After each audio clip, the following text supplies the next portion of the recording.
가끔 보면 모든 것이 잘 갖춰진 사람인데 자신의 능력을 발휘하지 못하고 있는 경우를 보게 됩니다. 또는 다 괜찮은데 저 자리에 안 맞다는 느낌이 드는 경우들도 있어요. 뭔가 구색은 맞춰져 있는데 이게 생애 수레바퀴가 잘 안 맞아 돌아가는 느낌? 저는 뭐를 하나 끝내면 뭐가 딱 맞아 들어서 이게 딱 가고 또 가고 이렇게 가면 얼마나 좋아요? 그런데 그렇지 않는 느낌. 열심히는 하지만 힘이 들고 자꾸 내 삶의 주변에 불협화음이 자꾸 나는 것들을 경험하는. 저는 로마서 8장 28절의 말씀을 믿습니다. 우리가 알거니와 하나님을 사랑하는 자, 곧 그의 뜻대로 부르심을 입은 자들에게는 모든 것이 합력하여 선을 이루느니라. 모든 것이 합력하여 선을 이룬다. 내 삶의 모든 정황들이 다 따로국밥인 것 같은데 이게 다 하나씩 연결되어 있으면서 조화를 이루어가는 거죠. 하나님의 뜻을 이루어가는 삶이 되는 거예요. 내가 믿는 기독교 신앙을 통해서 얻는 유익은 능력과 꿈과 비전들이 분명히 있긴 하지만 그보다 나를 사랑하시는 이의 인도하심과 챙겨주심이 있기 때문에 나의 능력의 부족함, 나의 꿈의 취약함, 나의 비전의 무모함에도 하나님의 사랑이 그 모든 것들을 채우시고 내 작은 능력이 진짜 능력이 되게 하시고 내 꿈이 진짜 이루어지는 꿈이 되게 하시고 나의 그 비전이 되게 하시는 그 하나님의 능력을 우리는 믿습니다. 그리고 저는 그렇게 경험하고 살고 있습니다. 모든 것이 합력하여 선을 이룬다.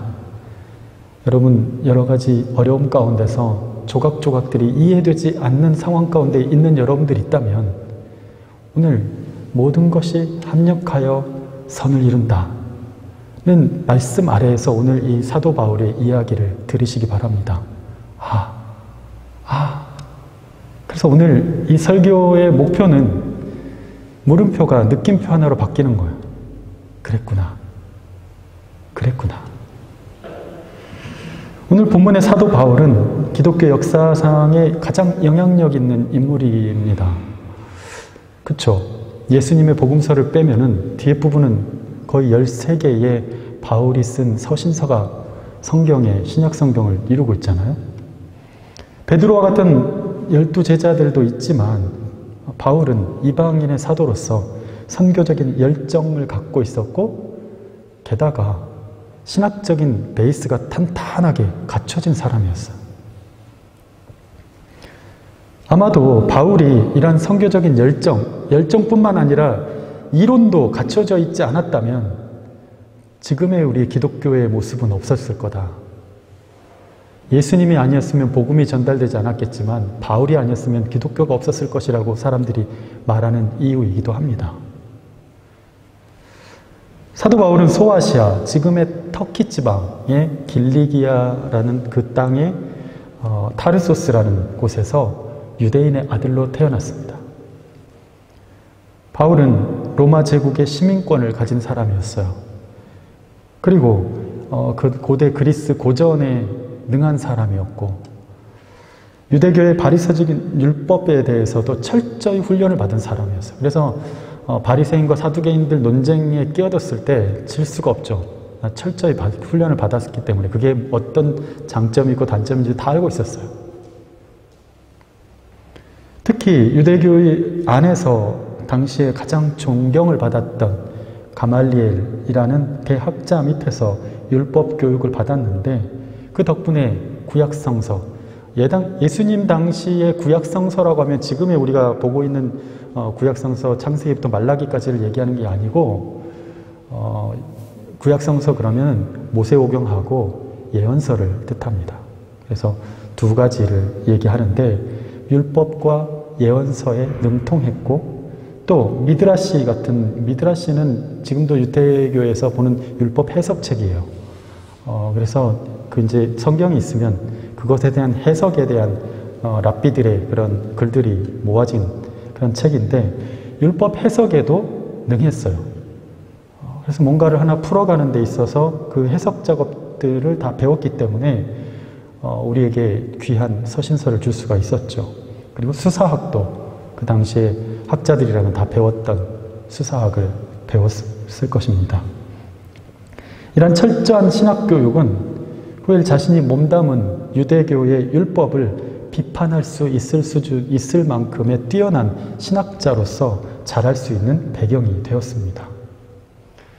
여기까지는 이제 바울의 어떤 사람인가, 어떤 배경을 가진 사람인가를 설명을 했지만, 그런데 문제는 뭐냐면 이런 높은 학문적인 소양에도 불구하고 이 사람이 가진 이 정말 화려한 스펙은 어디에 있었냐면 그 결과 이 사람이 이 화려한 스펙을 가지고 사용한 인생의 어떤 목표를 삼고 가는 그 일의 목표는 기독교인들을 잡아다가 고발하고 잡아다가 공회에 넘기는 일을 하는 것이 이 사람의 일이었어요.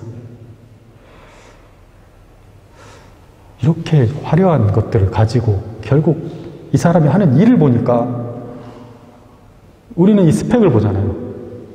근데 가만 보면 그 사람이 하는 일을 보면 그 스펙이 그래서 저 사람이 했구나 느낌표가 오는 사람이 있고 왜 저러고 살아?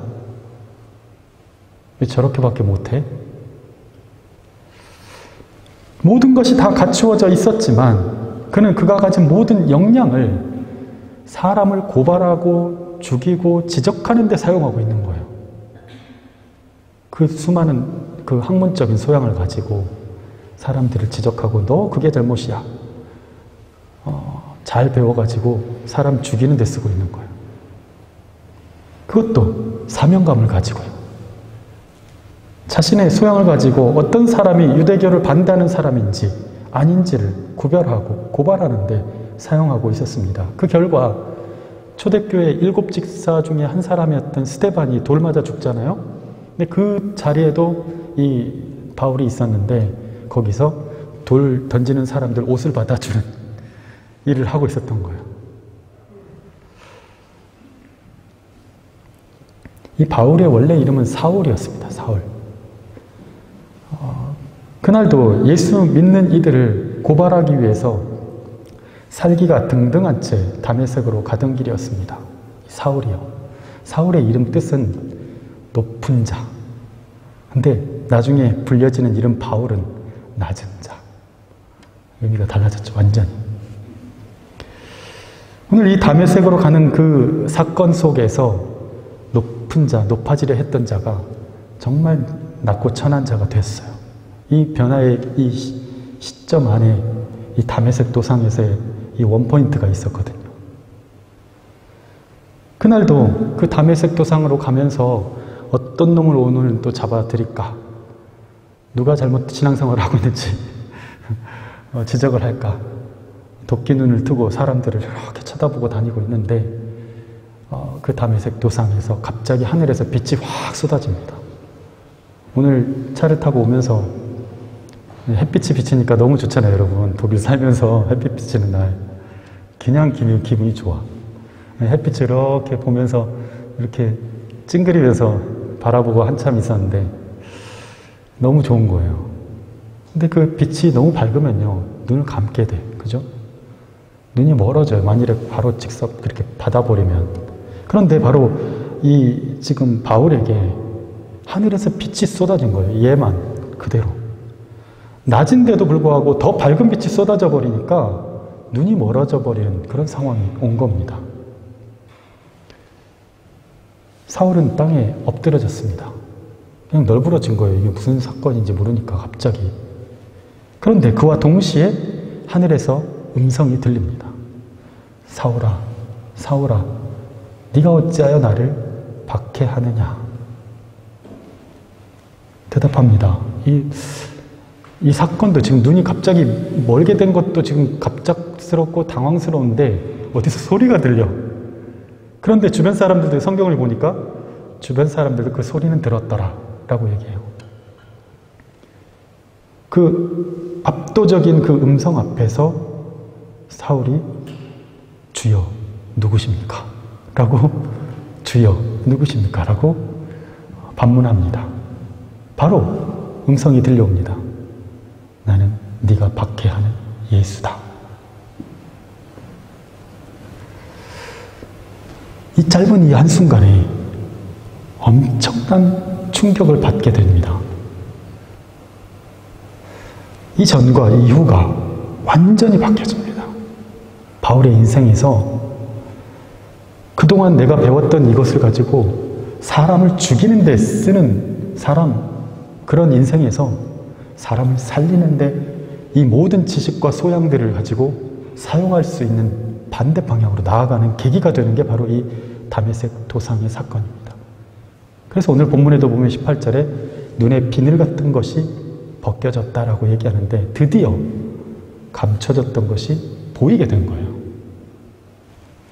책으로만 만났던 신에 대한 개념과 스승에게서 배워서 철저한 교육을 통해서 믿음이란 무엇인가, 하나님이란 무엇인가, 교회란 무엇인가 다 이런 것들을 배웠는데 이런 개념들과 이런 논리가 아니라 직접적으로 어느 날 갑자기 정말 이게 찰나의 순간이잖아요. 몇 초 되지 않는 이 순간에 이 한 포인트에서 직접적인 신적인 존재, 초월자와의 만남, 내 힘으로는 가히 어찌할 수 없는 그렇게 말하는 앞에 엎드러져서 완전히 압도당해서 주여 누구십니까? 라고 말할 수밖에 없었던 이 순간, 그리고 분명히 뭔가 사람이 아닌 하나님인 것이 분명하다고 느껴질 수밖에 없는 그 압도감,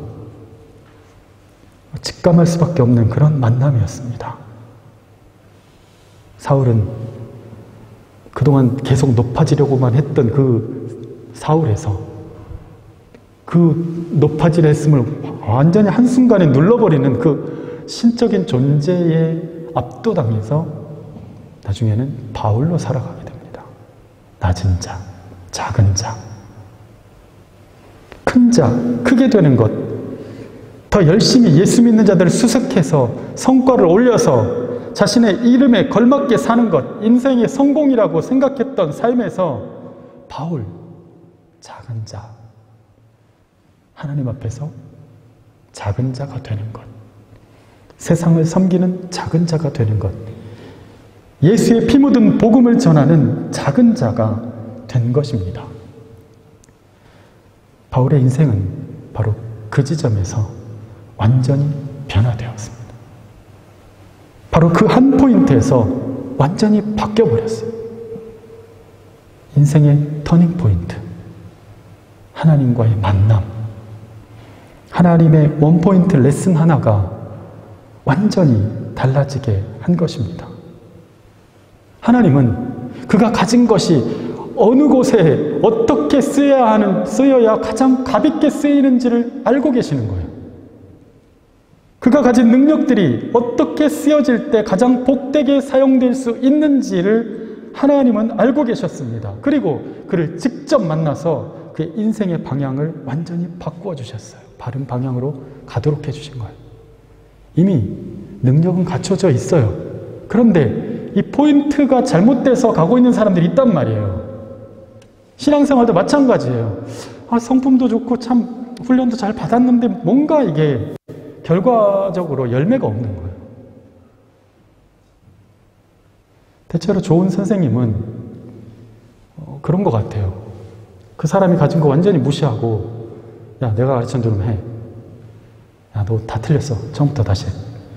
아마 그러면서 자기만의 것, 완전 새로운 것을 가르치는 선생님은 아닐 거예요.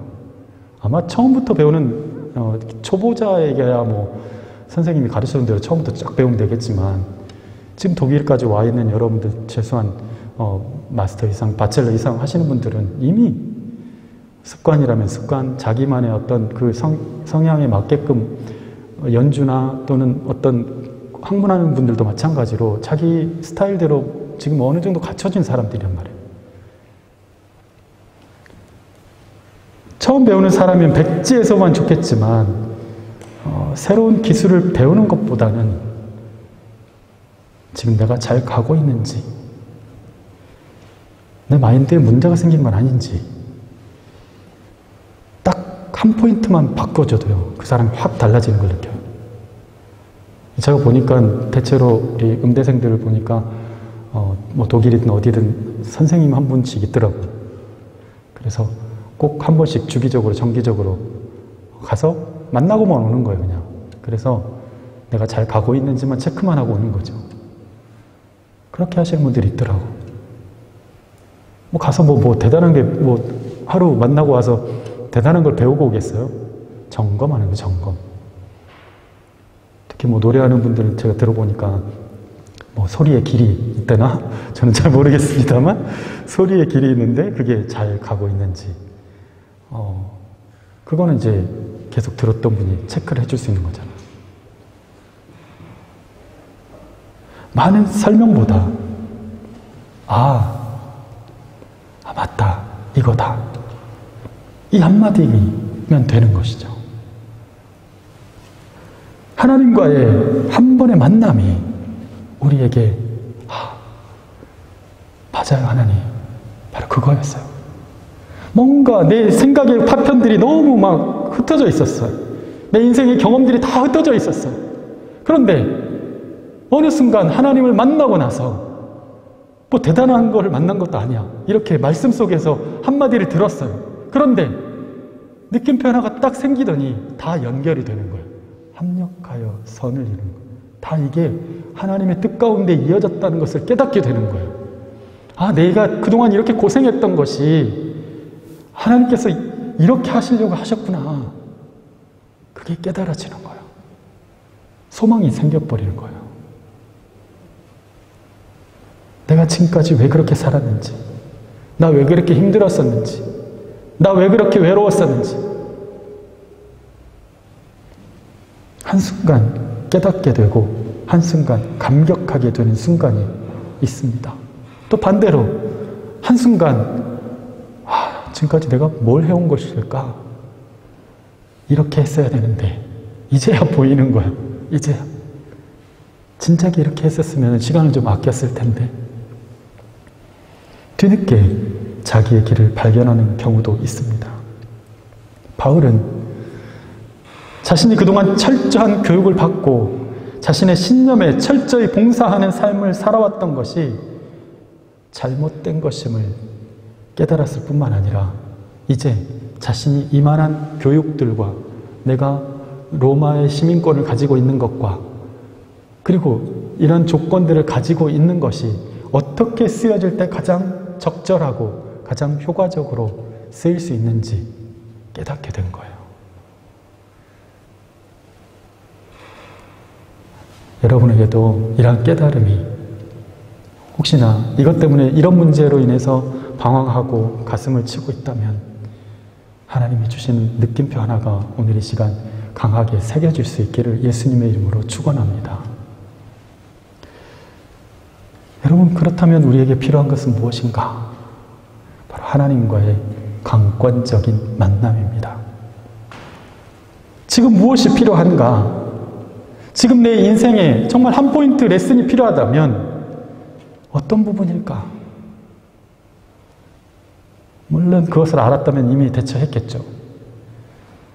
아마도 아직도 모른 채 답답했다면 여러분 다시 주님께 물으십시오. 주님께 매달리십시오. 물론 지금 사도 바울과 같은 경우는 강권적으로 얘가 뭔가 매달렸기 때문에 하나님이 강권하신 건 아니에요.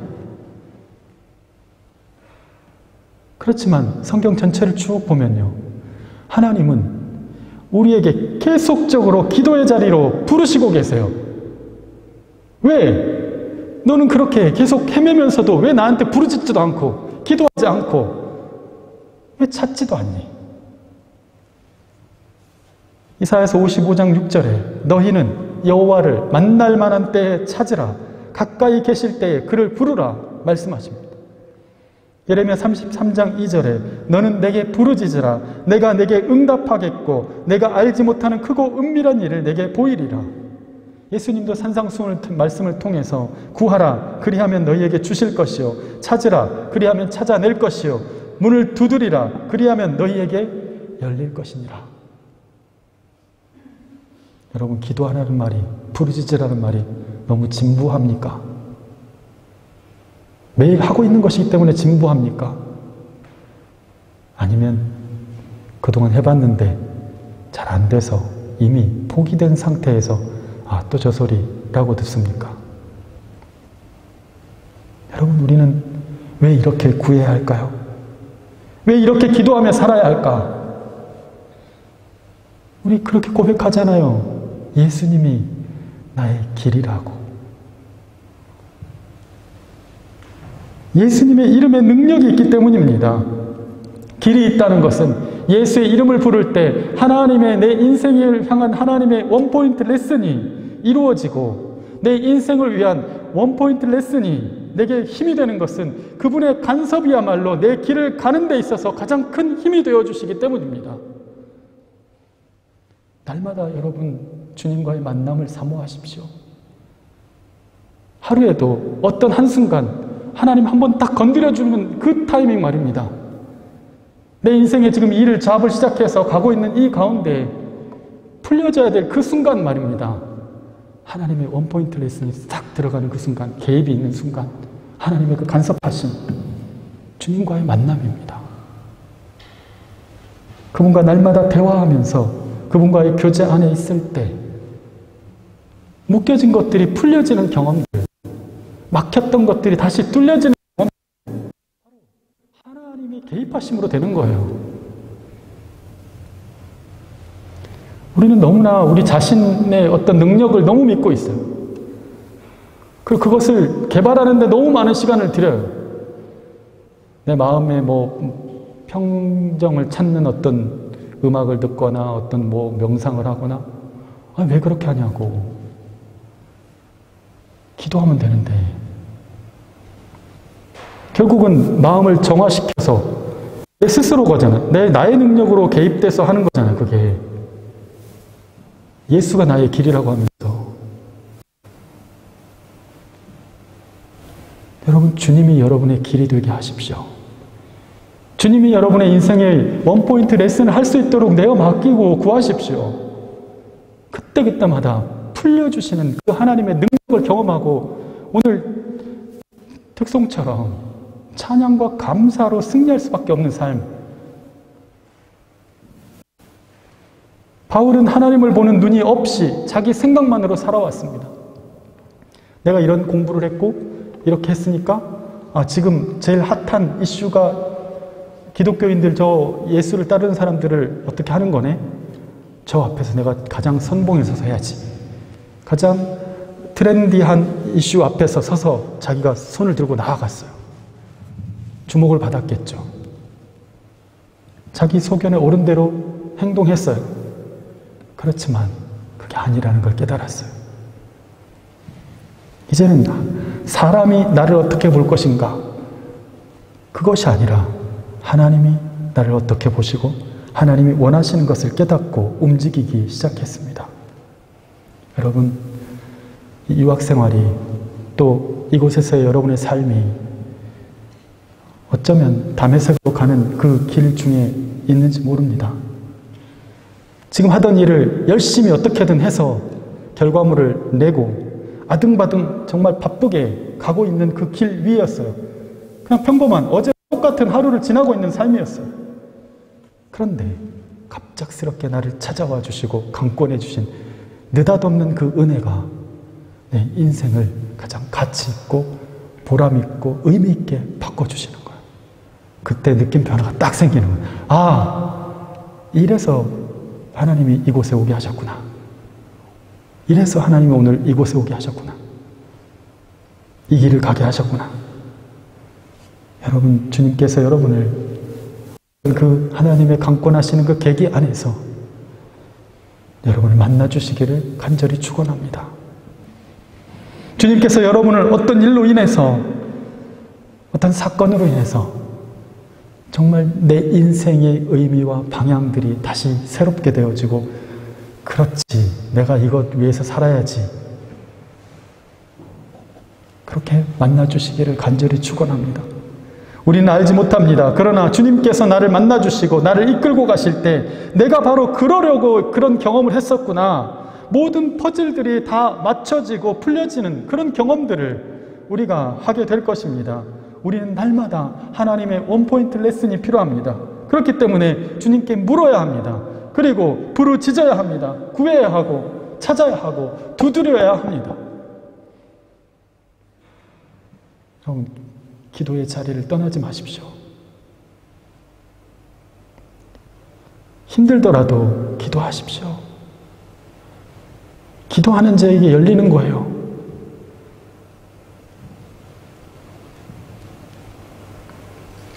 오직 주님께 기도하면서 견디고 기도하면서 구하십시오.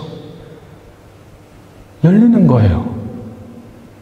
답답하다면서 기도 안 하고, 힘들다면서 기도 안 하고, 외롭다면서 기도 안 하고, 우리는 뭘 어디서 위안을 찾고 어디서부터 하나님의 그 강권하심, 간섭하심을 경험할 수 있어요? 바로 기도할 때 아닙니까? 여러분, 주님만 사모하십시오. 주님이 길을 보여주실 것입니다. 지금 답답한 가운데 나 정말 어떻게 해야 될지 모르는 막막함 가운데 있다 할지라도 우리에게 길이 하나 열려 있어요. 모든 게 다 코로나로 닫혀있고 관계적으로 닫혀있고 뭐가 닫혀있다 할지라도, 내 건강상의 이유로도 닫혀있을지라도 하나 열려있는 길이 있는데 바로 기도의 길입니다. 그 열린 길을 주님과 함께 걸어가시기를 바랍니다. 주님이 내가 원하는 것보다 더 강권적으로 만나주셔서 바울의 삶을 그 전에는 상상하지도 못할 삶으로, 상상도 못할 영향력을 가진 삶으로 이끌어 주셨던 것처럼 또 오늘 나의 삶도 하나님께서 기쁨과 감사함으로 감당할 수 있도록 이끌어 주실 것입니다.